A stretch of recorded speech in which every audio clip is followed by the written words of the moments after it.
As we enter into this holiday season, I don't know about you, but I don't feel much love. I don't feel much joy or peace or hope. And instead, like many of you, we find ourselves in despair.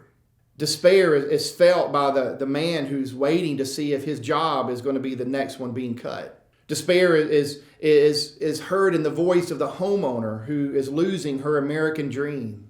Despair is creeping into the cancer patient who is waiting to see the results of a week of treatment. And it's showing up in the face of a teenager, waiting to see if that one night of passion is going to turn into a lifetime of responsibility. Despair is revealed when our economy fails, when the marriages divide, and when children rebel, and all of the world just seems to break out into a war. Despair is believing that it will be impossible to obtain the thing that we're all holding out hope for. My goal for this season of Advent is that we get Jesus back to the center of our life. I remember a Peanuts cartoon. Charlie Brown and Linus, they're watching television. Snoopy the dog is sitting on top of the TV set with his ears stuck up in a V shaped. And he's serving as an antenna. Charlie Brown looks over at Linus and he says, "I don't understand it either. All I know is that he gives us a better picture." And I think that's what could be said about Jesus. That Jesus gives us a better picture. He sharpens our image. He clears up the confusion, and he shows us not only what God is like, but also what God wants us to be like. We address the despair that is happening in our world by starting with Jesus. And that is where hope comes from. What does hope mean for us who are living and have lived through 2020?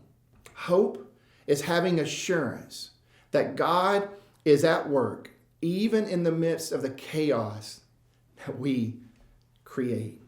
We would do well to look for God's work among us and to be reminded of the gifts that God has given to each of us, to encourage each of us, rather than to tear one another down. Friends, despair travels, division travels, and it moves from one person to the next. But so does hope.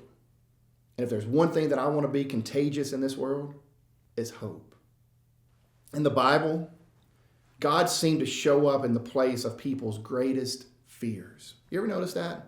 Over and over, the angels being sent by God had to start out their message by announcing their presence with the words, "Fear not." Over and over. The very first words out of their mouth had to be, "Fear not." So let me ask you a question. What if the place we experience God's presence among us is actually the place of our greatest fear? Fear of our own lives, fear of our world, fear of our future. What if this is where God is waiting to show up in our life today? Before hope can be received, fear must be surrendered. So here's my thing. I think let's let fear not be the Merry Christmas of 2020. Living into the hope of Jesus Christ will require a willingness to show up in some of the strangest places. It will require us to go where nobody else wants to look, because that's exactly where God would go. So what's the answer to despair? Focus on God and not your problem.